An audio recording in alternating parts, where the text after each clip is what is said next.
დავიწყოთ ამ საკითხზე საუბარი. სუსი გვევლინება ხან ესე იგი ბოსტნეულზე ფასები უნდა დაადგინოს, რამდენად სწორად არის დაწესებული. ხან გვეუბნება, რომ BBC-ს გამოძიების 4 დღეში დასრულების შემძლეა, ქიმიური იარაღის გამოყენებას გულისხმობ და ბოლოს გუშინ მოვისმინეთ ის, რაც მოვისმინეთ, IP მისამართებით კონტაქტი. ეს არის ერთადერთი მტკიცებულება, რაც წარმოადგინეს, მაგრამ თქვენი აზრით მაინც რას ემსახურება ახლა ბაჩუახალა ეს საკითხის გაცოცხლება?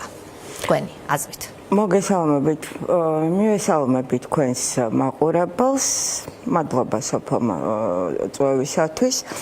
რა გითხრათ, ემსახურება ბევრ რამეს.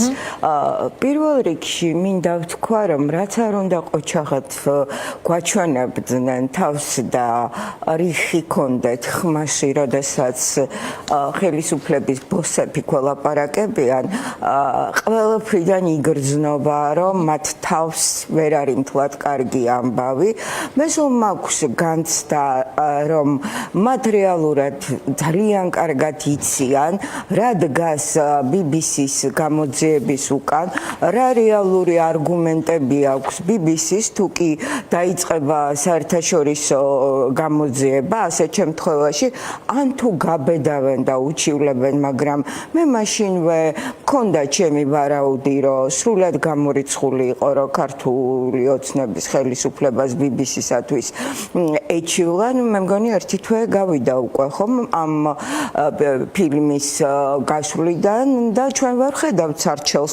ნუ თუ ქვეყანას, რომელსაც ამხელა, უпростоრად ხელისუფლებას და მათ შორის ქვეყანასაც ხოთა შორის რეპუტაციულად ამხელა ზიანი და ჭტილი მიადგა, ერთი თვე არ იყო საკმარისი, რომ საკუთარი რეპუტაციის გადასარჩენად გამოძიებისთვის სარჩელი მოემზადებინა, ხო? ეს არის წარმოუდგენელი ბრალდება, ეხა ამის გადაფარვას ცდილობს ახლა. იცით რა, რა საკვირველია, არ არის ამაზე ხელისუფლებებისთვის ამაზე უფრო მძიმე ვერდიქტი, ვიდრე ბრალეულობა საკუთარი ხალხის წინააღმდეგ აკრძალული ნივთიერების გამოყენებაში იყო ეჭვმიტანილი. სხვათა შორის მსგავსი ვარაუდები, როდესაც გამოითქმება, შეიძლება ყოველთვის ხელშესახები ფაქტი და ასე შემდეგ არ არსებობდეს, მაგრამ ეს უკვე არის ის ზღვარი, როდესაც ხელისუფლებას გადალახული აქვს ყველა წითელი ხაზი აბსოლუტურად და ის არის კეთროვანად გამოცხადებული, როცა ამ ტიპის ბრალდება ჟღერდება. ასე რომ ეხლა რამდენიც ამათ ინტერესში უნდა იყოს, BBC არ არის პოზიტივი, როგორც არ უნდა დაადანაშაულოს ფეიქ ნიუსებში და ასე შემდეგ და რომ ტრამპმა უჩივლა და ასე შემდეგ რომ უჩივლა კიდევ ნახოთ რა მოხდება ამ საჩივრის შემდეგ ხო როგორ დაიცავს BBC თავს, მაგრამ BBC რომ ძალიან მაღალი სტანდარტების მედია საშუალებაა, იქიდანაც ჩანს რომ ჩივილამდე რადგან რაღაცა მოხდა გადადგა ხელმძღვანელი, ხო?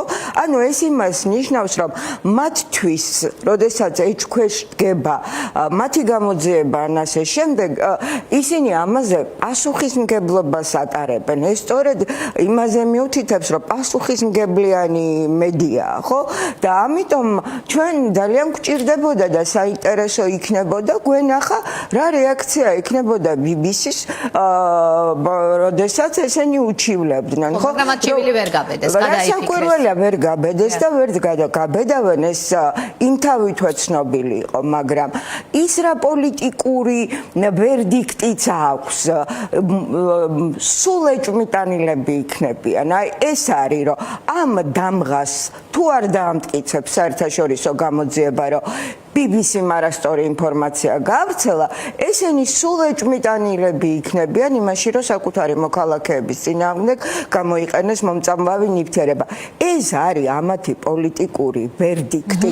ამ ტიპის ბრალეულობას და ბრალეულებაში ეჭვმიტანილ ხელისუფლებებს თავისი გზა აქვთ მერე როგორც ასრულებენ.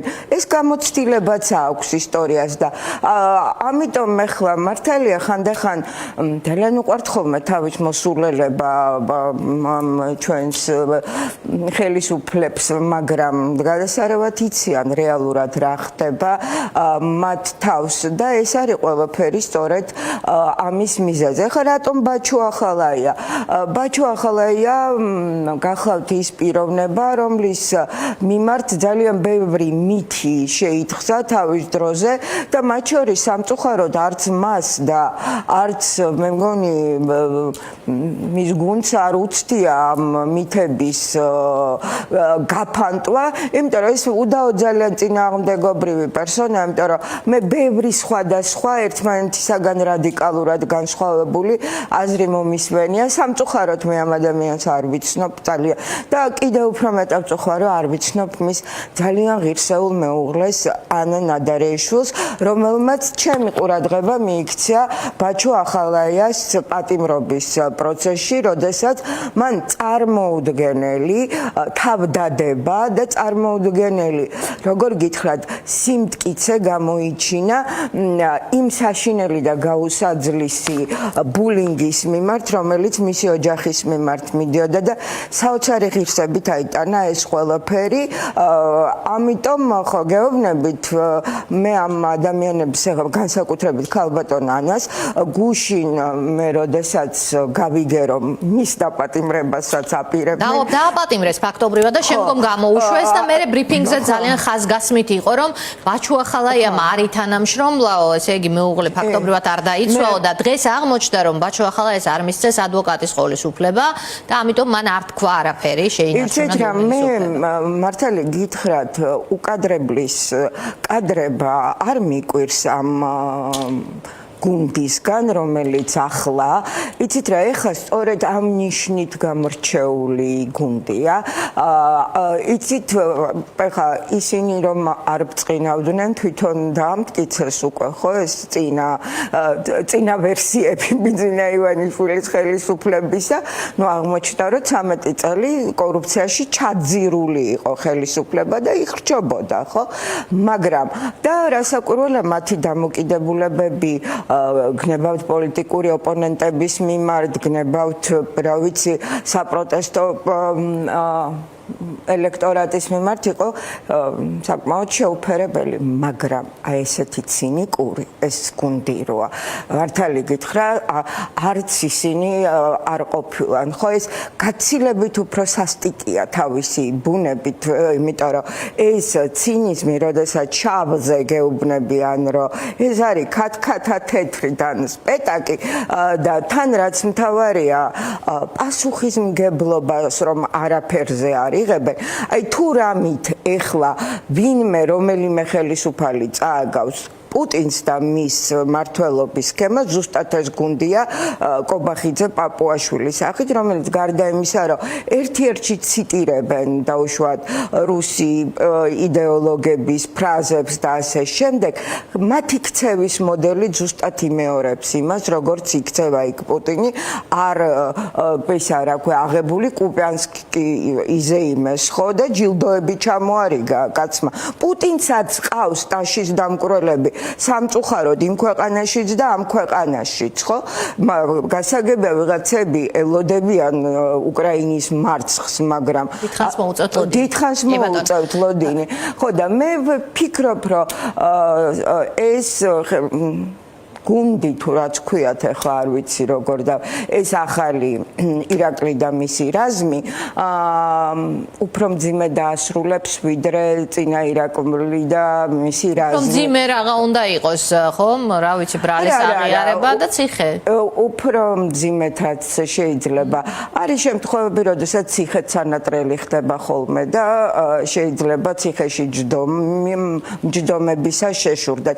ამიტომ ეს არის იცით რა, იმიტომ კი არა რომ მე მინდა რომ ირაკლი კობახიძე ციხეში, საერთოდ არ მინდა ისეთი ხელისუფლება მყავდეს, რომ ვინმე ციხეში ხვდებოდეს და მე მინდა რომ ნორმალურად იცვლებოდეს ხელისუფლებები, მაგრამ იცით როგორ არის ამ ქვეყანაზე გარდა ირაკლის დაწერილი კანონებისა, კობახიძისა და ბიძინა ივანიშვილის ახირებებისა არსებობს ფიზიკის კანონები, მაგალითად ენერგიის მუდმივი მდგომარეობის კანონი, რომ აი ეს ბოროტება, რომელსაც ჩადიან და აშკარად ჩადიან, ხო არსად არ წავა და მათ თავს აუცილებლად უკან მიბრუნდება. ესე ბუმერანგის პრინციპსაც ეძახიან. კიდე სხვა კანონები, აი ეს ფიზიკის კანონებს ვერ აუქმებს ბიძინა და ვერც ირაკლი გადაწევს კონსტიტუცია რამდენჯერაც არ უნდა შეცვალოს და რომელი მუხლიც არ უნდა გააუქმოს და ამიტომ მართლა ვამბობ, რომ არ მიხარია ნამდვილად, იმიტომ რომ ჩემი ყველაზე დიდი ოცნება ის არის, რომ ისეთ ქვეყანაში ვცხოვრობ და სადაც ხელისუფლებები ცივილიზებულად იცვლებიან და ადამიანებს შორის ურთიერთობის სოციალური ეკოლოგია იქნება ჯამრთელი და არა ისეთი. მაგრამ მაინც მაინტერესებს რატო გუშინ 2 საათი რატო დაჭირდა დაგეგმილ ბრიფინგს იმასთან დაკავშირებით, რომ ბაჩო ახალაიას დაკავება მე ვფიქრობ, რომ ხო ეს გზა იღებდნენ ამ გადაწყვეტილებას. თავდაკავტონი ანც როგორც აღწერდა, ძალიან დაბნეულები ჩანდნენ, როცა შემომივარდნენ სახლში. ეტყობა მოულოდნელად მიღებული გადაწყვეტილება, იმიტომ რომ ახლა როგორც მეც მოვისმინე ქალბატონიანისაგან, სუსაც ის ვინც მონაწილეობდა ოპერაციაში, დიდი მზაობა როგორც ჩანს არ ქონდა ამ ყველაფრისთვის და გზა აწყობდნენ ყველაფერს. აი ამ ყველაფრის რაღაცნაირ კომიკურობის ეფექტს მატებს ბევრი დეტალი. მათ შორის პრემიერ-მინისტრს ესე გამოუწია ორი ბრძანება და მამუკა მდინარაძეს ვადამდე მიანიჭა სახელმწიფო უსაფრთხოების მაიორის წოდება. ესე იგი ეს 26 დეკემბრი თარიღდება და ერთი დღით ადრე 25 დეკემბერს ყობახიძეს გამოცემული აქვს ბრძანება მამუკა მდინარაძისთვის საშუალო სპეციალური წოდების სახელმწიფო უსაფრთხოების კაპიტნის მინიჭების შესახებ. ანუ ერთი დღით ის იყო კაპიტანი და მეორე დღეს ის უკვე გახდა მაიორი. ორი ბრძანება ალბათ მეხუთე დღეს გენერლობა ხო, წესით ასწია, მაგრამ ესე იგი თურმე საშუალო სპეციალისტის წოდებიდან უფრო სპეციალისტის წოდებამდე გადაინაცვლა, ანუ ახლა მან ამ ორდღიანი ბრძანებების ერთმანეთის მიყოლებით გამოცემით და ხო, სწრაფი ტემპით იღებს ჩინებს ბატონი მამუკა მდინარაძე, ეს გავიგეთ. ფაქტის თვალსაზრისით ეს შედეგი მოყვა ჯერჯერობით აი ამ ძალისხმევა სუსისთვის ამდენი გამოძიების მიბარების შემდგომ. ანუ ესე იგი ეტყობა მამუკას ძალიან ეჩქარება გენერლობა და როგორ მიმართავენ ბატონო გენერალო ამ წოდებით, ხო, მაგრამ სამწუხაროდ ეს არ შეცვლის მის ასე ვთქვათ ცოდნას უსაფრთხოების სისტემებში, უბრალოდ ძალიან უხერხულია, იმიტომ რომ ამ სისტემაში 10 წლეულები არიან ადამიანები, მეტნაკლებად პატიოსნად ემსახურებიან თუ ხელისუფლება მის საშუალებას აძლევს, რასაკვირველია თავის საქმეს და თავის ქვეყანას და პენსიაზე ისე გადიან, რომ მაიორამდე შეიძლება ვერ მივიდნენ თუ არ აყავთ ხელის წამკვრელი ან რამე. ან შეიძლება ნუ ყოველ შემთხვევაში 20-25 წელი დასჭირდეთ, რომ ავიდნენ რაღაც გარკვეულ საფეხურზე. უხერხულია ამ კაპიტნობიდან მაიორამდე. უხერხულია ამ ადამიანების უბრალოდ როცა იცი, რომ ყველაზე დაბალი რანგისაც კი შენზე მაღალი პროფესიონალია ამ სფეროში, იმიტომ რომ არ გიმუშავია გამოცდილება არ აქვს. უსაფრთხოების სამსახური ეს არ არის შსს სრულიად სხვა სპეციფიკა აქვს. მესმის რომ შსს-ში ნამუშევარია გონი იუსტიციაშიც, მაგრამ ხო და აი განა რა აუცილებელია, მაგრამ იცით როგორ არის ამ ბიჭებს ჭირთ ერთი რაღაცა, რა აი როგორ გითხრათ ხამი როგორ არის აი ქართულად სიხარბე ალბათ სიხარბე არა აი უნახავ მარანახავ კარგი ნათქვამია ამას გულისხმობთ არ ვიცი ხო აი რუსული სიტყვა მომადგა ხო და ეს აი რაღაცა ყველაფერში აბსოლუტურად ზომიერების არქონის გრძნობა საკუთარი თავის გარედან ვერ დანახვის უნარი რაც განსაკუთრებით მნიშვნელოვანია როცა ხელისუფლება ხელისუფლებაში ხარ. აი, ბევრი პრობლემა ჭირთ, პრობლემებით დახუნძლული ადამიანები არიან და ნუ ბუნებრივია ახლა ეს ყველაფერზე თავის კვალს ტოვებს, და პირველ რიგში ყველაზე ღრმა და მოუნელებელ და მოუშუშებელ კვალს დატოვებს მათ მომავალ ცხოვრებაზე, ის რასაც ახლა ჩადიან და აკეთებენ. წესით ახლა ქართული ოცნების რიგებში დარჩენილებს მინიმუმ უნდა კონდეთ საფრთხის განცდა, იმიტომ რომ ქართული ოცნების ყველაზე მაღალი თანამდებობის პირები ანგლისოსებს მიღმა არიან, ან პასპორტ ჩამორთმეულები არიან და დღევანდელი, ასე ვთქვათ, დაწინაურებულები ივანიშვილის კარზე ამტკიცებენ, რომ ისინი ქურდობდნენ მთელი ამ წლების განმავლობაში, ძარცვალდნენ სახელმწიფოს, ბაღებს, მოხუცებს, წარმოუდგენელი ბრალია.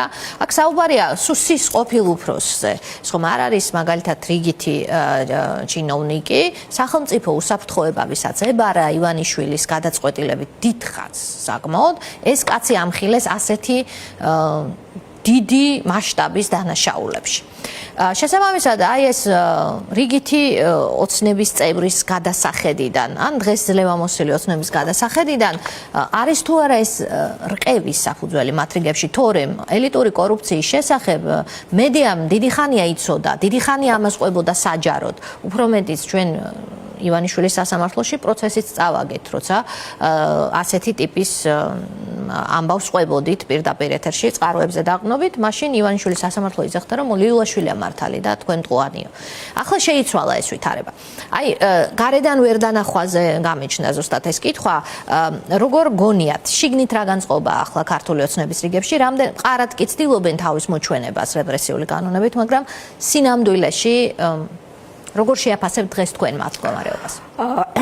იცით რა შესაქმე, მე სულ ვამბობ, რომ ყველა ადამიანს და მათ შორის აი გუნდსაც ამარცხებს საბოლოო ჯამში საკუთარი შიშები და სისუსტეები და არა მოწინააღმდეგე, რომლის ხატსაც დიდი რუდუნებით ქმნიან ხოლმე, რომ არ ყავდეთ მაშინაც, ხო?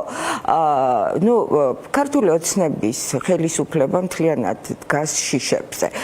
მათი კავშირი არის დანაშაულებრივი და როდესაც დანაშაულებრივი კავშირი დანაშაული გაერთიანებს, ეს გაცილებით უფრო მყარია ხოლმე, ვიდრე სხვა შემთხვევებში. ხა, რასაკვირველია, ყველა მათგანს აქვს შიში, ვინც რიგში დგას, ან ელოდება, რომ ის თავსაც დატრიალდება ეს, მაგრამ არავის არ ეყოფა გამბედაობა ამის წინააღმდეგ ხმა მოიყოს.